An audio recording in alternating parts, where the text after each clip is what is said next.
The task was not given with kindness, nor with respect. It was punishment wrapped in the disguise of duty. In the village, where whispers carried like smoke on the wind, her name was often tied to shame. She was the daughter no one wanted to claim, the stepchild whose presence reminded her stepmother of a husband long gone, the girl whose silence unsettled others.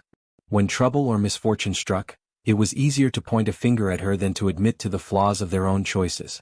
And so, when the elders gathered and spoke of the graveyard needing a watchful eye, they turned not to the strong young men or the loyal daughters of proud families. They looked at her. They said she would do it, and they spoke as though the decision was just. But in truth, it was a punishment meant to break her spirit. The graveyard stood at the edge of the village, where tall grass bent beneath winds that seemed colder than anywhere else. It was not a place where villagers lingered.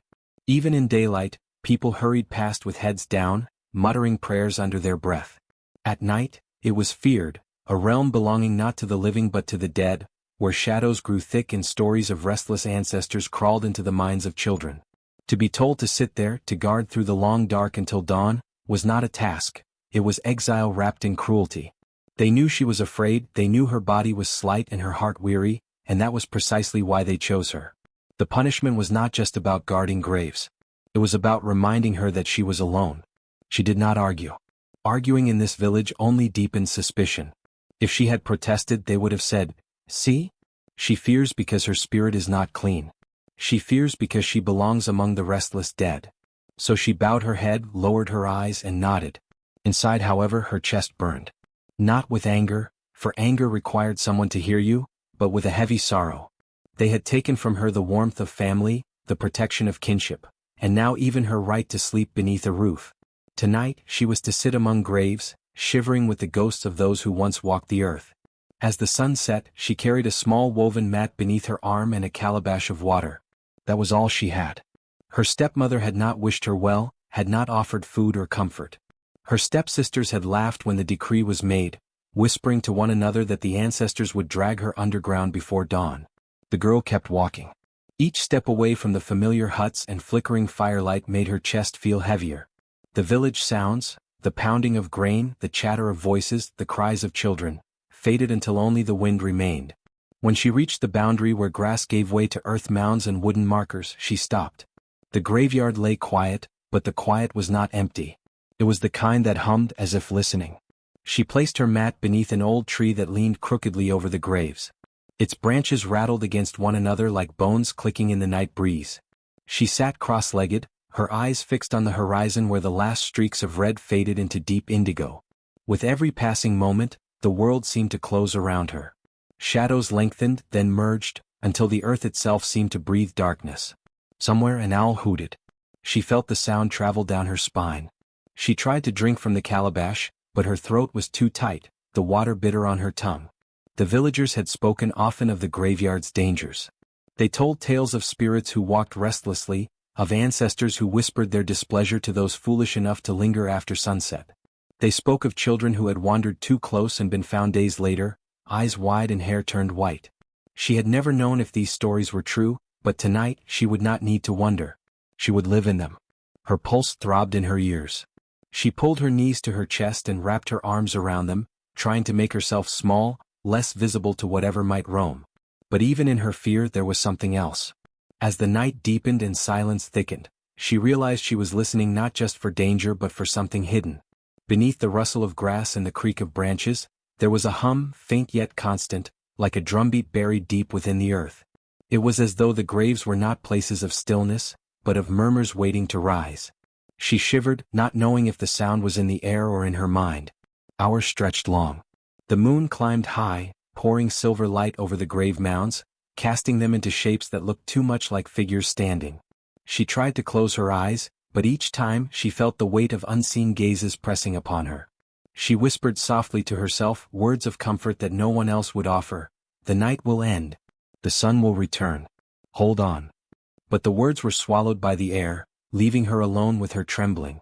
She was the outcast, the one marked to suffer. Tonight was proof of it. Yet in the silence, in the heart of her fear, something inside her did not crumble. Though her hands shook and her body ached with the cold, her spirit sat upright.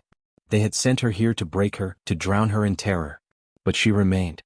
Breath by breath, heartbeat by heartbeat, she endured. And somewhere deep in the earth, where roots twisted around bones and whispers stirred like wind through hollow places, something had begun to notice her endurance. The graveyard was not just a resting place for the dead, it was a wound in the land, a place where earth and spirit seemed to touch in uneasy silence. From a distance, it looked like a cluster of low mounds, uneven and scattered across the edge of the wilderness. But when one stepped closer, the air changed. The wind no longer felt free, it seemed to circle back on itself, carrying whispers that had no source. The grass here did not grow lush and green but sparse and brittle, its blades sharp as if they had grown from sorrow itself. The few trees that stood near the graves leaned at odd angles, their branches twisted as though trying to escape the soil that fed them. The villagers called it the Graveyard of Shadows. They claimed it had been there longer than the village itself, a place chosen by the ancestors to hold those who carried burdens too heavy for peace. Some said the first grave belonged to a warrior who betrayed his clan, cursed to wander the earth even after his bones turned to dust. Others whispered that the ground itself was restless, a gateway through which the spirits of the forgotten tried to claw their way back into the world. No one ever agreed on one story, but all agreed on the fear. It was the kind of fear that wrapped around the spine and settled deep in the belly, a fear that kept even the bravest men from straying too near after sunset. The legends grew with every generation.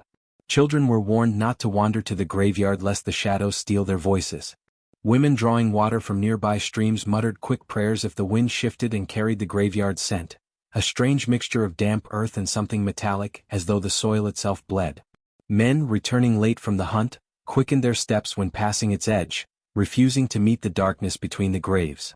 There were even those who swore they had seen shapes rise from the mounds, figures that looked like men but moved too slowly, too silently, as though dragging invisible chains.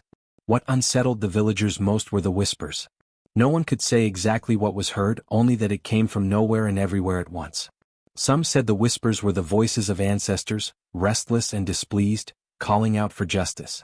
Others believed they were the voices of the cursed, pleading for release, their pain too great to rest. When the wind carried the whispers into the village, people shut their doors, mothers gathered their children close, and fires were stoked higher, as though flame could keep shadows at bay. But even then, the whispers seemed to seep through cracks, settling into ears, into dreams. By day, the graveyard looked almost ordinary, though unsettling. The mounds were uneven, some freshly made, others so old that they had sunk into the earth, leaving only faint rises in the soil. Wooden markers, carved long ago, leaned at awkward angles, their inscriptions faded by rain and time.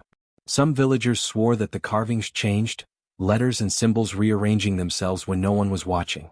Children dared each other to touch the markers, but none dared linger long enough to prove what they saw. The few elders who knew how to read the old carvings said nothing. Their silence was answer enough. At night, however, the place transformed. The moonlight fell differently here, pale and sharp, as though filtered through something unseen. The shadows of the trees stretched longer than their branches should allow, curling across the graves like fingers reaching. The silence was heavy, not the stillness of sleep but the weight of watching. Even those who had never set foot within the graveyard spoke of waking from dreams with the taste of soil in their mouths, as if the place had reached for them while they slept. There were stories of those who disrespected the graveyard. A man who once mocked the spirits while passing by was found days later at the edge of the field, his body stiff, his eyes wide open as though frozen in a final scream. A woman who dared to cut firewood from one of the graveyard's trees fell sick soon after, her voice stolen, leaving her to speak only with her eyes until the day she died. These tales were told not just as warnings but as proof. The graveyard did not forgive. And so, the Graveyard of Shadows remained a place of fear and avoidance. Villagers buried their dead there only with great ceremony, each ritual meant to soothe the restless ground. Drums were beaten to drown out whispers, libations poured to ease the thirst of spirits, and prayers recited until voices cracked. Even then, no one lingered longer than necessary. Once the body was covered, once the final chant was spoken, they left quickly, never looking back. To look back, they said, was to invite the dead to follow. Yet for all its dread, the graveyard held a strange allure. There were those who believed it was not just cursed but powerful, a place where the veil between worlds was thin. To sit there was to sit close to the ancestors, close to knowledge too great for ordinary men. But power came with cost and no one dared to pay it willingly. That was why the girl's punishment was so cruel. To force her into the Graveyard of Shadows was not only to make her suffer fear, it was to place her in the heart of legends, where whispers might turn into voices and shadows into hands. The villagers told themselves they had given her a duty. But in truth they had thrown her into the mouth of something ancient and hungry, a place that had watched generations live and die and had never lost its thirst. The graveyard did not forget, and the graveyard did not sleep. It waited always for the living to come too close. And now, one girl sat among its mounds, her breath the only sound in a place that was never truly silent. The night began with a silence so thick it felt like another presence sitting beside her. She sat on the cold ground, her back against a mound of earth that seemed too alive for comfort, and tried to steady her breathing. The darkness stretched around her, heavy and complete, broken only by the pale shimmer of the moonlight that slipped through twisted branches above. She pulled her arms tightly around her knees, willing herself not to tremble, though the chill in the air seeped deep into her bones. Every sound felt sharper in that silence: the crack of a twig, the rustle of leaves, the distant cry of a night bird. She told herself they were only ordinary sounds, the same noises that filled every village night. Yet here, in the heart of the graveyard, nothing sounded ordinary. Each chirp seemed to carry a hidden meaning, each gust of wind like a sigh too close to her ear. The earth beneath her felt restless, as if it shifted beneath her weight, remembering those who lay within. She pressed her palms into the soil and quickly pulled them back, unnerved by the warmth she thought she felt beneath the cold surface. Her heart beat so loudly she was sure the spirits would hear it. She had heard the stories all her life, whispered by parents to keep their children from wandering too far. Stories of figures rising from the earth, eyes hollow but still watching. Stories of children who had dared to laugh too loudly near the graves and had their voices stolen in the night. She remembered the tales of a shadow woman who walked between the mounds, her hair long and tangled, her feet dragging as though still bound by earth. They said if you saw her, you must never speak, for to answer her questions was to join her in the soil. The girl hugged herself tighter and tried to remember each word of those warnings. She whispered them under her breath like prayers, as if repeating them could build a wall around her. Yet the words felt fragile in the vastness of the graveyard, swallowed quickly by the night. Every rustle in the branches above made her glance upward. Every shift in the wind made her shoulders tighten. Her body ached with the effort of keeping still, of pretending courage when her insides quivered like dry leaves. She wished she could close her eyes and sleep until the morning sun chased the shadows away. But she did not dare. To close her eyes here was to surrender. The night was too alive, too watchful. She felt that if she let herself drift, the soil would open beneath her and draw her down into its dark embrace. So she forced herself to stare outward, into the moving darkness, waiting for the shapes she feared to see. She thought of her childhood, of sitting by the fire as the elders told stories meant to frighten. Back then the graveyard was only an idea, a distant place wrapped in mystery. The fear had been exciting then, the kind that made children laugh nervously and cling to one another.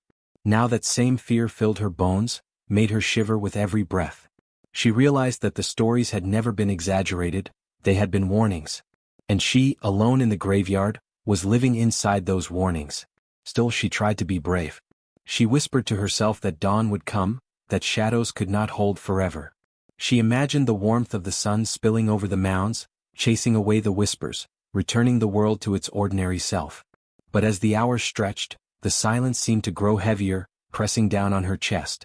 The night felt endless, and for the first time she wondered if dawn would ever truly come to the graveyard of shadows. The night dragged on with the weight of eternity, and the girl's weary eyes clung to the moon above as if it were her only companion. Each second felt stretched, each minute pressing against her patience, until her mind floated somewhere between waking and dreaming. Then, as though the earth itself had been holding its breath, the silence shifted. The air grew colder, sharper, and the stillness deepened into something unnatural. It was the hour of midnight, the hour the elders always spoke of with hushed tones, the time when the veil between the living and the dead thinned to a whisper. She felt it before she heard it, a tremor in the soil beneath her. It was not the usual settling of the ground, but a deliberate stir, like something alive pressing upward. Her body froze, every muscle taut, her breath locked in her chest. Slowly, carefully, she turned her gaze toward the nearest grave mound, her eyes straining to pierce the shadows. The earth was still, too still, but the sensation of movement remained, pulsing faintly beneath the soil like a heartbeat. And then it came. A whisper, so soft at first she thought it was only the wind curling through the branches. But the sound grew clearer, distinct, unmistakable. It was her name.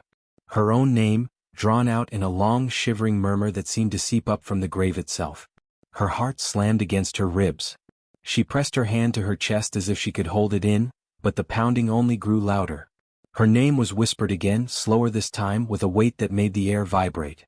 It was not the voice of anyone she knew, yet it carried a terrible intimacy, as though it belonged to someone who knew her better than she knew herself. The syllables brushed against her ears like cold fingers, and her skin prickled with gooseflesh. She wanted to run, to flee from the graveyard and never look back, but her legs would not obey.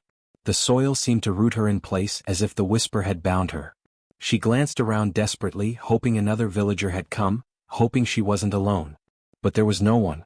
The huts of the village were far away, their fires dimmed, their people sleeping in ignorance. She alone bore the weight of the whisper, the curse of hearing her name carried by the dead. She bit her lip hard enough to taste blood, trying to convince herself it was a trick of her mind, a cruel echo born from her fear.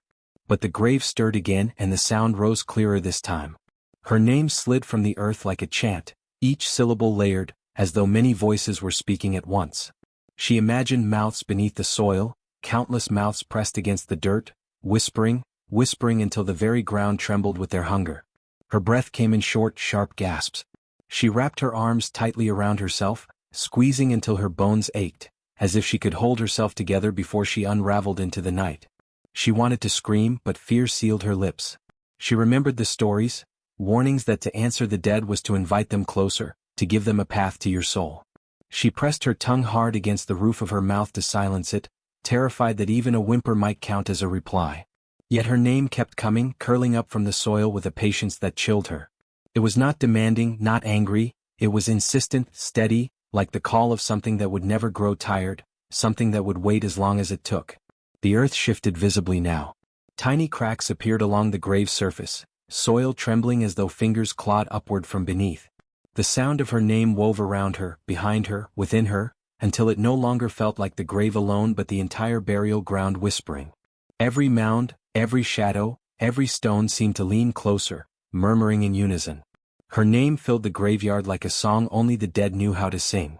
She clutched at her ears, but it made no difference. The whispers slipped through her skin, threading into her bones. For a heartbeat she thought she might faint, collapse into the dirt and let it claim her. But then she forced herself to remember why she was there, why she had been cast out to face this punishment. If she fell now, they would say she had deserved it. If she survived, perhaps the story would change. She closed her eyes and steadied her breath, even as the grave stirred and the whisper pressed harder, heavier, until it felt like the ground itself would open. She would not answer. She would not give her name back to them. But deep inside, she knew the dead had already marked her. At midnight, the grave had whispered her name, and nothing in her life, or in the village, would ever be the same again. The whisper did not fade with the passing of midnight. Instead, it thickened, coiling around her like a fog that would not lift. At first, it was still her name, stretched and fractured, as if carried by countless unseen mouths beneath the soil. But soon the sound shifted. The syllables stretched into sentences, the cadence deepened into something human, something unmistakably alive. The dead were no longer content to whisper her name, they had chosen to speak. Her pulse thundered in her ears as the words crawled up through the earth. Child of silence, the voice said, brittle yet resonant, like dry leaves crushed underfoot. Daughter of grief, you do not know what was stolen from you. Her body went cold. She wrapped her arms tightly around herself and shook her head violently, as if denial alone could erase the words. But the soil shivered again and the voice grew louder, insistent. They told you your mother left, that she abandoned you for the winds. What? She did not leave. She was taken. Her throat constricted. She had grown up with the story of her mother's departure, repeated so often that she had accepted it as truth. The elders said her mother was too weak for the hardships of the village, that she had gone willingly, leaving her child in the hands of another. And though it had carved wounds she could not mend, she had believed it. What choice did she have? But the voice cut deeper. Your stepmother's tongue is sharp with poison. She wove the story so you would not ask questions, so you would not dig into the earth as we have. She silenced your father with her shadow. The girl's breath hitched. Images crashed into her mind. Her stepmother's cold gaze, her father's silence, the way questions had always been brushed aside with a threat or a slap. Her heart hammered as she whispered to herself, no, no, it cannot be, but the voice pressed on relentless. She bound your father in chains of shame. She told him to forget and he obeyed. But the dead remember. We always remember. Your mother's blood stains this ground not far from where you sit. Buried in secret. Buried without song. Tears welled in her eyes before she could stop them. She bit her lips so hard the copper taste of blood filled her mouth, but it did nothing to steady her shaking. She wanted to deny it, to cling to the fragile truth she had always known, but the voice slithered into every crack of her memory, filling it with a different story, one that rang horribly true. Do you wonder, the voice hissed, why your stepmother hates you so? It is because you are her mirror. Every time she looks upon you, she sees the face of the one she destroyed. You are the daughter of her envy, the child she could not erase. The girl pressed her palms against her ears, rocking slightly, her body trembling with the effort to block it out. But the dead do not stop for human resistance. The words poured into her bones, into her very breath. She told the village your mother was weak, the voice said lower now, almost mournful.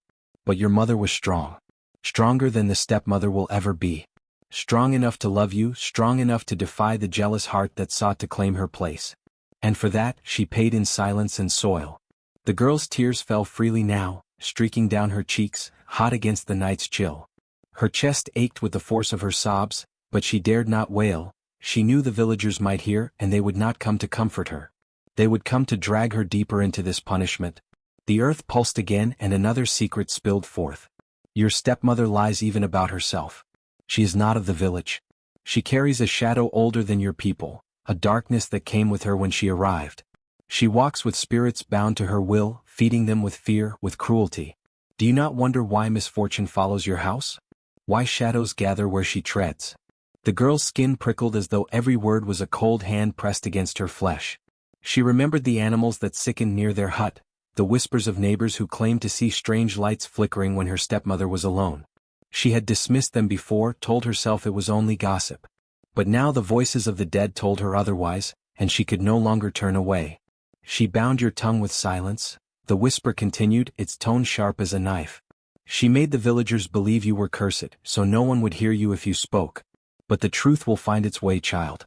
Even silence cannot keep secrets forever. We will not let it. Her breath came in ragged pulls. She wanted to scream for her father, to demand the truth, but she knew he would not answer. He had long since surrendered his voice to the weight of his wife's shadow. She felt more alone than she ever had before, surrounded not by family, but by the restless, knowing dead. And yet, in the depth of her terror, a strange fire stirred within her. These voices, terrifying, suffocating, were offering her something no one else had, the truth. They did not whisper to mock her, nor to frighten her into obedience. They whispered to awaken her. Her fists clenched at her sides. The tears still came, but beneath them rose anger, a trembling, unsteady anger that began to harden into something stronger.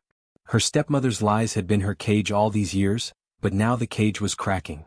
The voice seemed to sense the shift in her. Yes, it said almost with satisfaction. Now you see.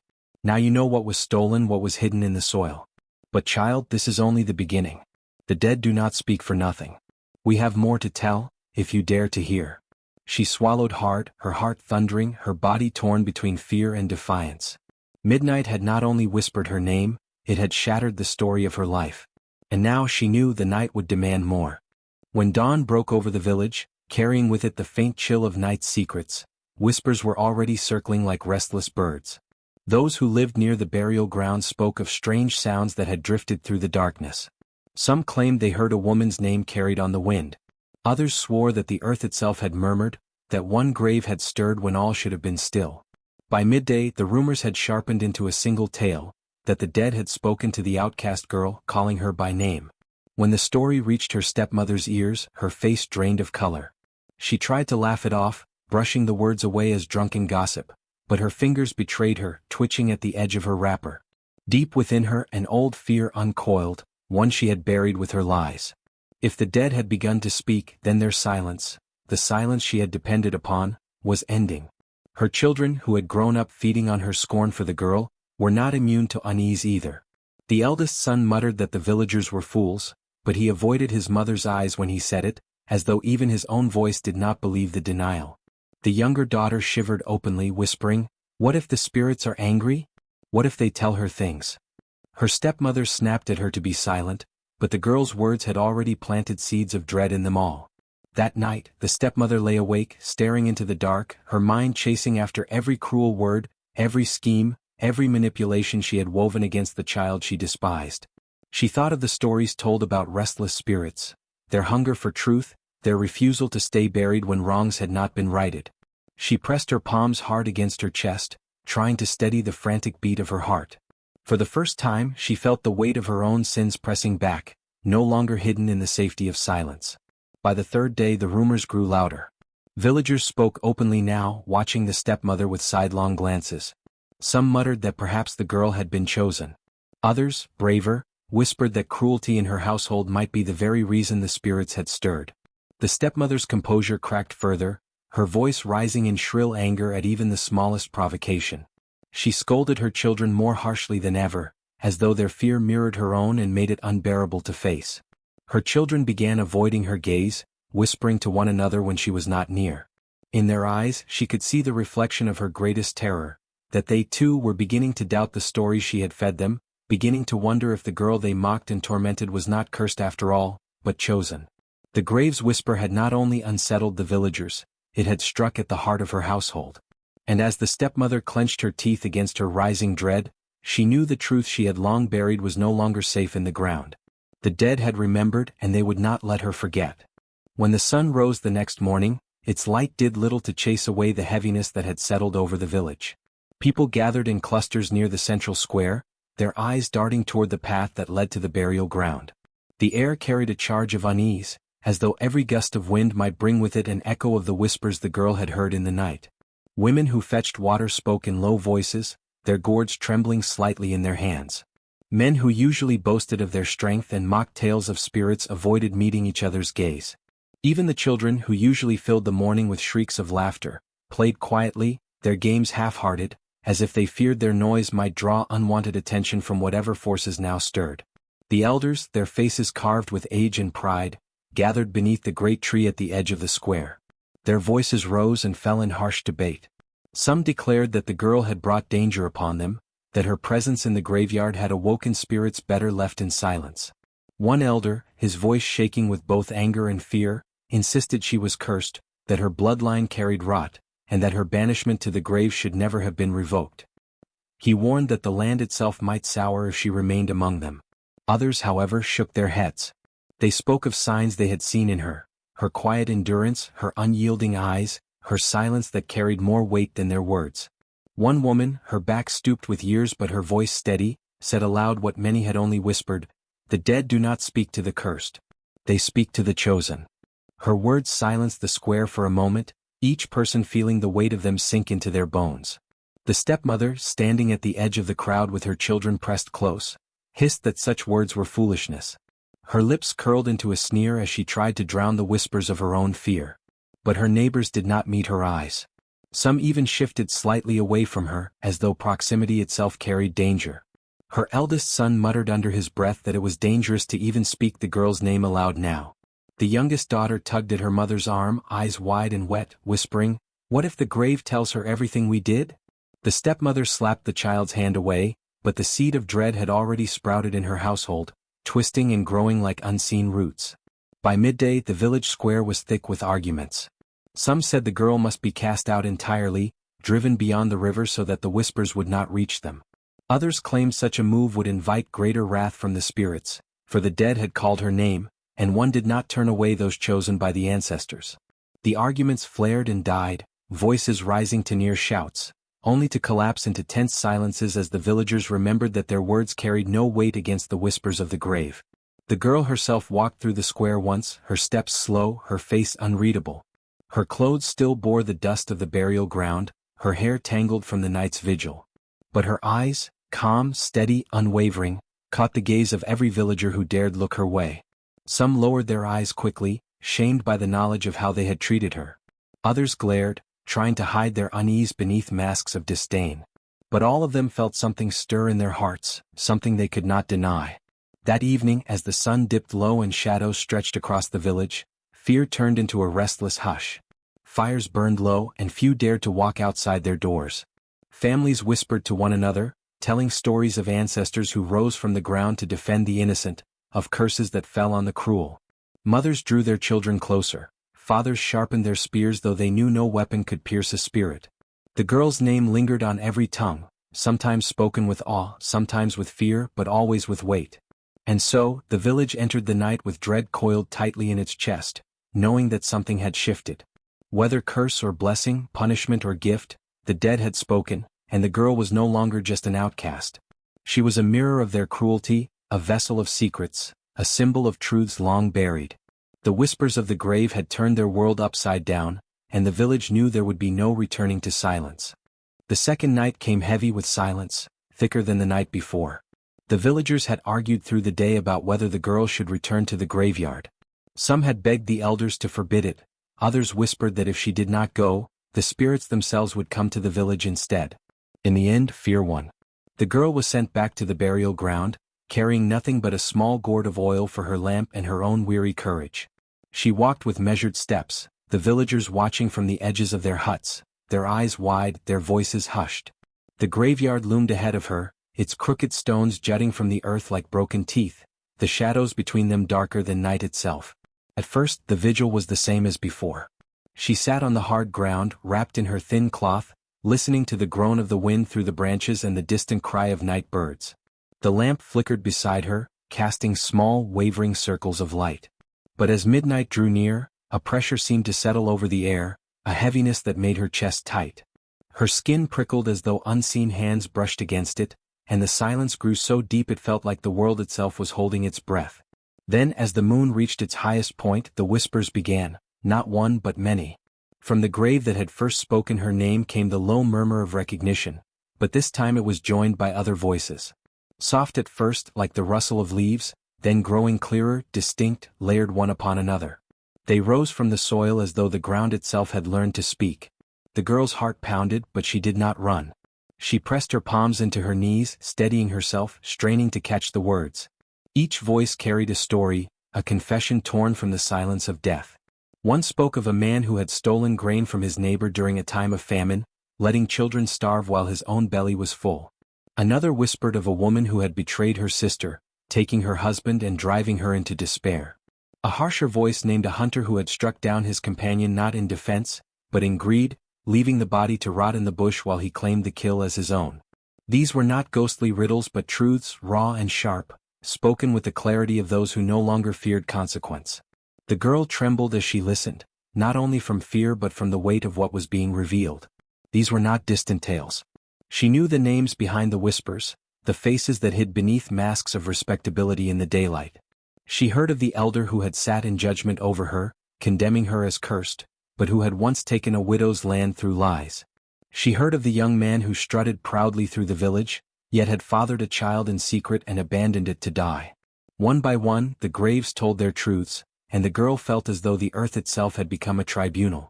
She clutched her cloth tighter around her, her eyes fixed on the ground, her breath shallow. The air around her was alive with voices now, a chorus of the dead demanding to be heard. Some voices wept, some accused, some laughed bitterly, their words cutting like knives through the night. The graves that had once been silent stones now seemed like mouths, open and pouring out the rot of the living. Far off, she thought she saw movement, the silhouettes of villagers who had crept closer to the burial ground, drawn by curiosity or fear. Perhaps they too heard the voices. Perhaps the night carried the words into their hearts.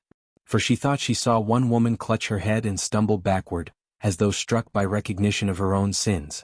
Another figure dropped to their knees in the shadows, covering their face, unable to bear what was being revealed. The girl did not speak. She did not ask questions or plead for mercy. She simply listened, her silence making her part of the judgment.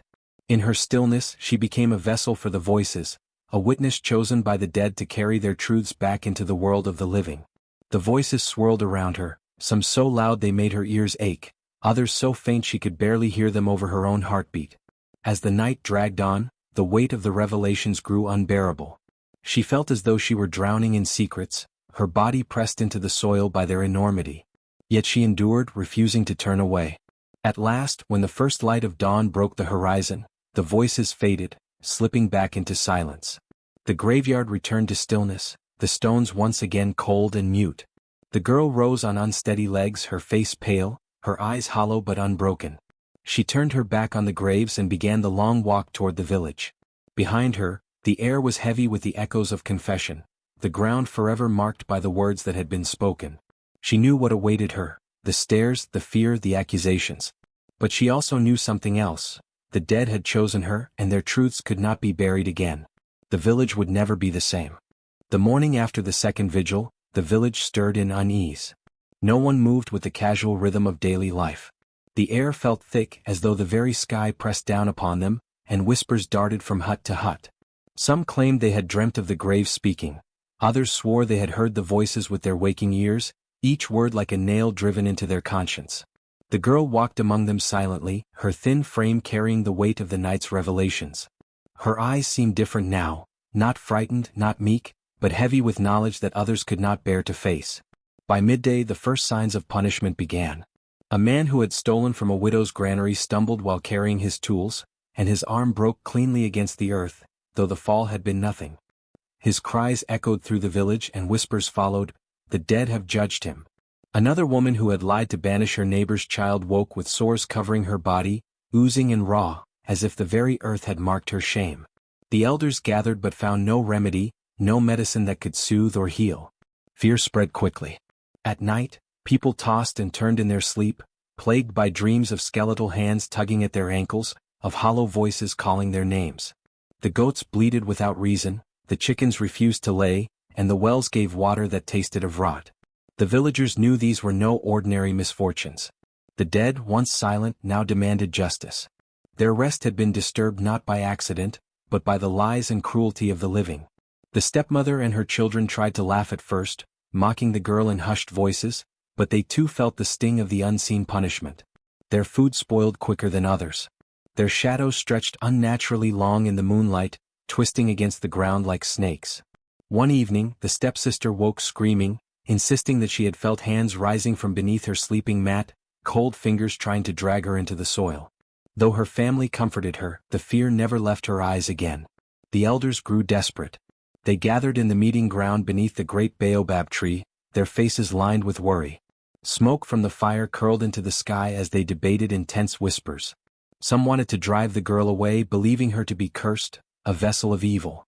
Others shook their heads, insisting she was chosen, a mouthpiece of the ancestors, and that to harm her would only deepen their punishment. At last they agreed on one thing: the dead would not rest until the living confessed. So the confessions began. One by one villagers came forward. At first reluctantly, then with trembling voices, they admitted their wrongs. A man bowed his head and admitted to taking the fertile patch of land from his brother.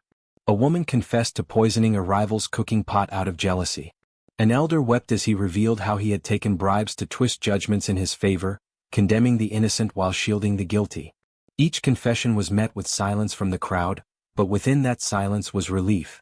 It was as if the very act of speaking lifted a weight from the air. And yet, the punishments did not stop immediately. Some who confessed still found themselves haunted, as though the dead were testing the honesty of their words. Only when restitution was made, land returned, debts repaid, apologies given, did the suffering ease. It became clear that the dead did not want words alone. They demanded balance, restoration, truth carried into action. The girl watched all this quietly. She did not gloat or accuse. She merely sat at the edge of gatherings, her presence a reminder that the dead were listening. Sometimes, when a confession was incomplete, she would tilt her head as if hearing something beyond the human ear, and the liar's voice would falter, their words breaking into sobs as the full truth spilled out. The villagers began to fear her eyes, believing she could see through their flesh into their hidden sins. As days turned to weeks, the graveyard itself seemed to change. Where once it had been feared and avoided, now villagers went there to lay offerings, to beg forgiveness from those they had wronged. They poured libations, left food, whispered prayers into the soil. The graves, though silent, seemed to breathe easier. The air around them lightened, and the unnatural sicknesses in the village began to fade.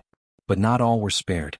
Some who refused to confess, who clung to pride or malice, found themselves struck down in ways that could not be explained. One man, known for beating his wife until her body was marked with bruises, simply vanished one night, his footprints leading into the graveyard and ending at a mound of earth. His wife woke to find herself free of him forever. The villagers understood what had happened, and no one dared to deny the justice of the graves. By the time the season turned, the community was no longer the same. The elders spoke more cautiously, their judgments careful and fair. Neighbors treated each other with wary respect, knowing the ground beneath their feet listened as keenly as the girl did. The stepmother and her children grew quiet, their cruelty blunted by fear of unseen eyes. And the girl, once outcast, once scorned, now carried herself with quiet strength. She did not demand power, but it gathered around her nonetheless, for she was the one chosen to sit among the voices of the dead and survive. The graves had spoken and the living had learned. Justice was not the creation of human tongues or elders' staffs. It came from the soil itself, from the bones buried beneath their feet, and it demanded a price that no one could escape,